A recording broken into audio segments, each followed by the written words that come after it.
அஸ்ஸலாமு அலைக்கும் வரஹ்மத்துல்லாஹி வபரகாத்துஹு. அன்புக்குரிய நேயர்களே, இன்று காலையில் நாங்கள் டீ குடிக்க போகிறோம். அதுக்கு என்ன பாவிக்க போகிறோம்னா பாருங்கள், நாங்கள் பாலப்பா வாங்கி வச்சுருக்கோம். அதே போல் இன்னும் நாங்கள் தேன் வாங்கி வச்சுருக்கோம், தென்னம்பானி வச்சுருக்கோம், கித்தூர் பானி வச்சுருக்கோம்.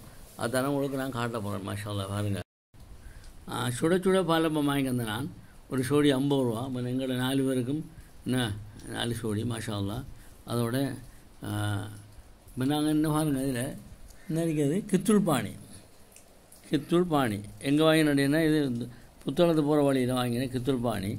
அதே டைமில் இன்னும் இருக்குது கோகோனட், என்ன இது தென்னம்பானி.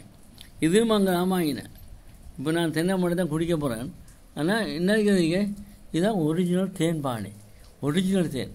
இது எப்படி சொன்னால் இது நான் உங்களுக்கு காட்டுறேன் பாருங்கள். இது வந்துட்டு மிச்சம் அழகாக இருக்கும். விலை தெரியுமா? 3000 ரூபா அந்த தென்னம்பானிக்கு. இதுகளுக்கெல்லாம் 600 ரூபா 500 ரூபா அப்படி தான். இது காப்பாற்ற தானே. இது ஒரு முழு பேத்தல், இதுக்கு 3000 ரூபா. நான் தென்னம்பானி ஊற்றுறேன் பாருங்க.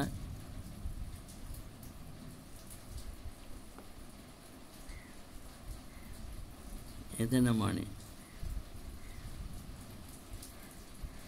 நல்ல டேஸ்ட் ஆகிவிட்டு தென்னம்பானி மாஷா அல்லாஹ்.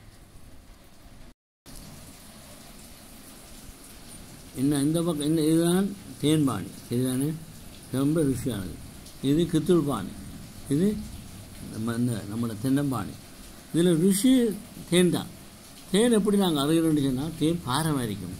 அடுத்தது தின்னக்குள்ளே அது மிச்சம் டேஸ்ட்டாக இருக்கும். தண்ணி மாதிரிக்க மாட்டான், நல்ல சுவையாக இருக்கும். அது நோய் நிவாரணம் இல்லவா. தேன் வந்துட்டு சிவா.